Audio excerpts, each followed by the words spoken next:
He is with us to talk tennis. Colm also here. Jenny, good morning to you. How are you? Good morning, guys. How's it going?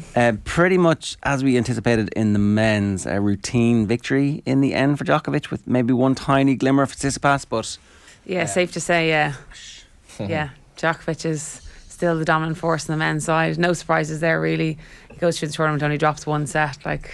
He's just the man to beat. It wasn't close in any of the games, really, after the dropped set. There was never any sense he'd win the first set 6-1 or 6-2, or win the second set 6-1, and you'd be like, okay. Why can nobody get close to him at the moment? Why are they all, it seems, beaten before they even go out?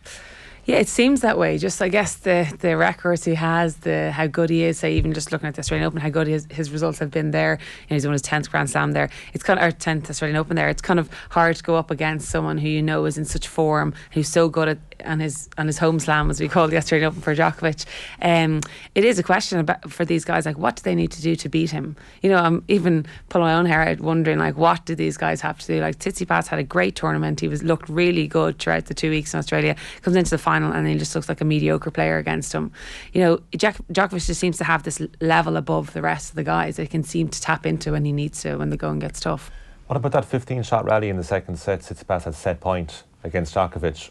Why he was passive? Was he waiting for Djokovic to make a mistake, or was he just too afraid to level the match with Djokovic? It looked in that second set, it looked like Tsitsipas definitely had a chance. Djokovic looked very rocky. You could see he was visibly very frustrated and getting annoyed at his team and whatnot, and didn't know what to do. And when Tsitsipas had that set point, he was passive. It looked passive, and you could see even in that moment Djokovic was a little bit nervous, as his behaviour was through that second set. But he was the one who stepped up and ripped this forehand winner to hold, to win that point and then eventually hold. So in that moment Tsitsipas wasn't brave enough when he needed to be. So I think, Colm, you gave us these stats about the number of forehand errors that Tsitsipas, 30 unforced forehand errors in the final. Is that why you're passive, or is that why you look passive? Is because every time you try not to be passive you're making a mistake, or are you making those mistakes because you're too passive? Yeah, well, going up against a guy like Djokovic, you have to take it to him, so you've got to be aggressive. But he forces you to make mistakes. So you look at that stat, 30 unforced errors, you think that's pretty bad, it looks bad. But I would say he was trying to be aggressive, but Djokovic puts you under so much pressure that you end up making mistakes, going for too much. So it's kind of a misnomer to call them unforced in a way. Yeah. Maybe force would be more fair in that situation. Yeah. Is that a psychological thing? Because we'll talk about this with Sabalanka.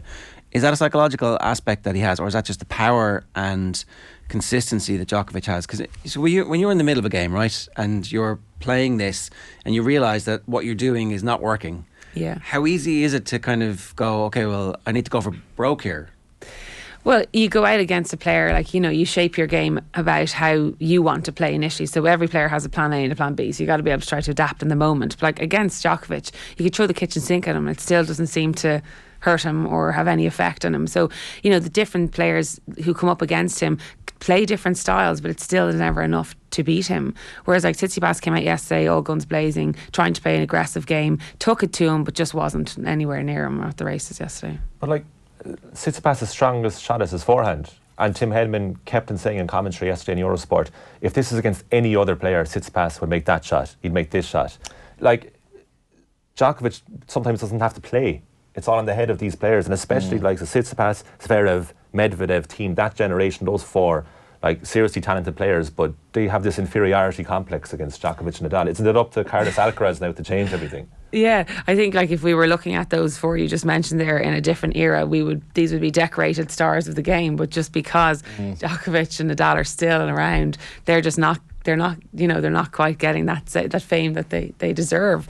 They're unbelievable tennis players. Tsitsipas, his forehand, as I said, throughout the 2 weeks of the Australian Open, he was on fire with that. He comes up against Djokovic, and Djokovic was better than him on all accounts. Forehand, backhand, serve, everything yesterday. And that's not even Djokovic's weapon, his forehand. Well, you famously said on these very airways that Djokovic would make 30 Grand Slams. You said it, about a year and a half ago? Yeah. He's on 22. Nick Kyrgios joined you in the prediction. He said 28 yesterday on Twitter afterwards. What's he going to end on? He's definitely going to end up on over 25 to 30. If he can stay injury free over the next 2 to 3 years, I think he can keep up this level. I think he's going to win. Yeah, he's definitely going to win the next 5. That's what Ivanisevic's coach said after the match. He said he could go for another 2 or 3 years. Yeah. So you'd expect, if he keeps winning at this rate, that he will reach that quite comfortably. Like, he seems to love adversity. The whole injury stuff at the start of the tournament, you're like, I mean, was he using this as a mechanism to kick himself on? Yeah. Obviously, you don't know how injured or otherwise he was, but it seems to have worked for him either way. Yeah, well, I think adversity fuels Djokovic's fire. It just seems to work for him in a way that he can channel it into winning. And we can see it time and time again. He's not the fan favourite, but he seems to just be able to channel that into putting it onto the match court and getting the results. What was it about yesterday? He seemed to be having a go at Goran Ivanisevic, his coach. In the middle of the match. Yeah, what's that about? Yeah, why does he seems to pick fights sometimes.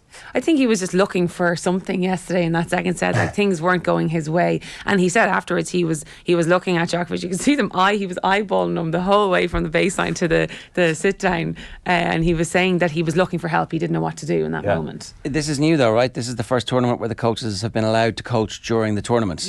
Yeah, but Ivanisevic wasn't even responding to him. He wasn't helping him really that much, but he was just trying. You could see he's a very emotional player and was in his day, but he was trying to stay very calm, but it was written all over his face. What sort of coaching can actually help a tennis player in the middle of a match? Like, at that stage, what like, is it just minor things, addressing, swing, like the technical details of it? What can they actually say to help them? Yeah, but it's going to be nothing more than you were told in your pre-match before you go out on the court. Like, you're playing your tactics against how this other player plays, so you're going to obviously know what they're doing, what their weaknesses are, etc. But the coach is watching from the sideline, seeing what the other player is doing. You can't see that when you're on the court as such, maybe, but it would be small things like, serve your serve down the tee, or play more to his backhand, or just those small things. It's almost like those reassurances you need, and then just like those few positive reinforcements that it's a funny dynamic though, because the opponent can hear the advice too.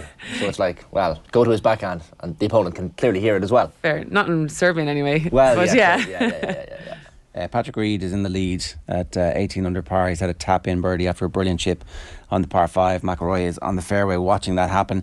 Let's talk about Sabalenka, because the psychology of the game is really interesting. In her, Colin's been talking about, she had the yips last year at serving. She served underhanded, and then all of a sudden she's the best server in the tournament and wins on the back of a really powerful serve.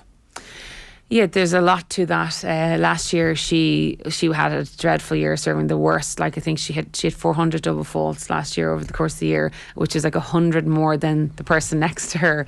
And she also hired a biomechanist to have a look at her serve, which is the first we've ever heard of in tennis. Like, normally you get your coach to do that, but she actually hired help from outside. And I think whether that was psychological or technical, it's worked for her, and she seems to have turned it around. And yeah, she served amazingly throughout the 2 weeks, and since the latter end of last season she's turned her game around, and she's much calmer now and playing with a lot more confidence and assurance in her game. What was the whole Pam Shriver having a row with the coach? And Pam Shriver was on Twitter going, I hope that she finds a coach who treats her better as a whole human being. Is her coach particularly vocal?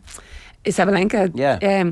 I think last year she was looking to fire him at some stage. So I don't know. Like, at this high level, there's such high stakes. Emotions run high all the time. I'm sure that there's love-hate relationships going on all the time. But no, I think he's been with her for a few years now, and this meant as much to him as it did to her, I think.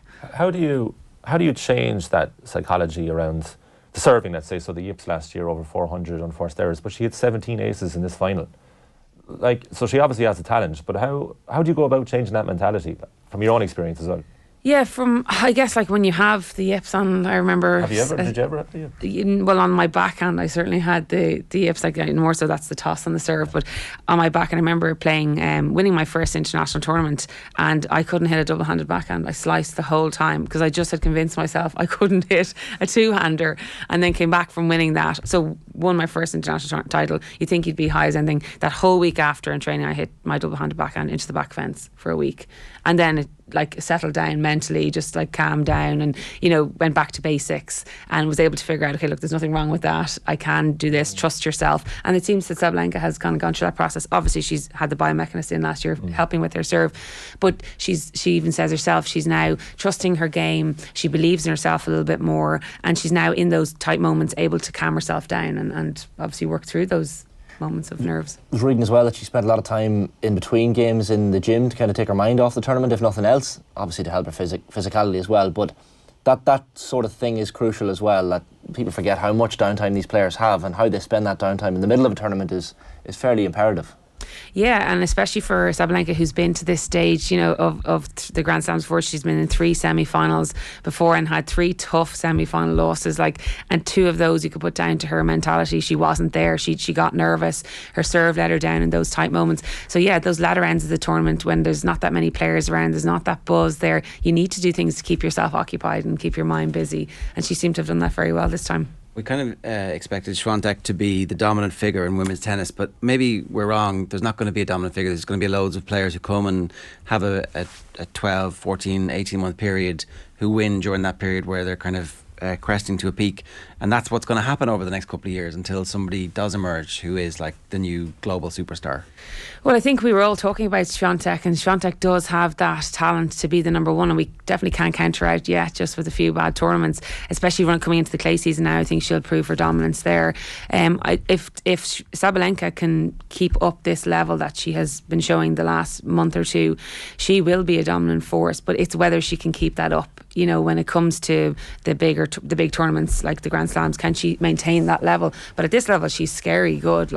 But as we've seen in previous years, she hasn't been able to maintain the level. We've been talking about her, but she would have peaks and troughs, and obviously she was a bit of the mental. She would have a few mental wobbles, but she seems much stronger now. But if she can keep that game, I think she'll be a force to reckon with. Is Sabalenka the most naturally gifted player on the tour?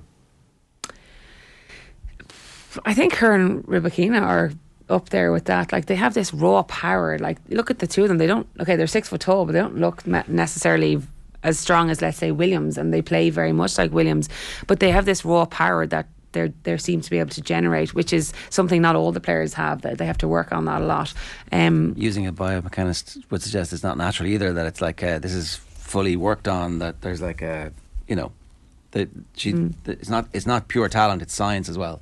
Yeah, but she always had raw talent though, didn't she? She did have, yes, she did. She's we were talking about in 2019 that she was going to be somebody who'd be very good, and then obviously the mental side plays a part in that. But talent, within that, what defines talent, is power talent, because she has that. But as she got the finesse and the touch and all the other, you look at Ons Jabeur, she's got talent in abundance in terms of she can do anything. She can play with power, she can play with slice, she can play with spin. She's probably got much more variety in her game, whereas Sabalenka has that kind of raw power talent, definitely. So that's debatable. You brought this racket in for our video watchers today. Yeah. Can you tell us the difference, right? This is a question from Shane, I think. What's the difference between a club racket and a professional racket in terms of weight? So it depends, I guess, on the racket. On the player. Do you mean club? A racket I buy in one of the sports shops down the street today, is that the same as a racket a professional would use? You could buy the same one that the professionals are using. Yeah, same level, right? Yes, you just go in there and tell them what you're looking for. But generally, the guys is a shop actually in Fitzwilliam Tennis Club. They're the best in the business in Ireland for tennis rackets. They'll know exactly if you tell them how often you're playing, how you kind of play, what game style you hit, power, you hit spin, and then they'll gauge male, female, what weight of a racket they'd give you. Most of the players are using heavier rackets than the club level player, and they'll have different names. So this is called the head radical light. So that would probably be more so for a club player. And then the pros will have either Radical Pro or Radical MP, which is just a different weight. But yeah, you can go walk off the street and buy one of the rackets that Andy Murray or Djokovic or Sabalenka are using. Could you win a Grand Slam with this racket? Yeah, I would have, if it wasn't for an injury. I would have played county.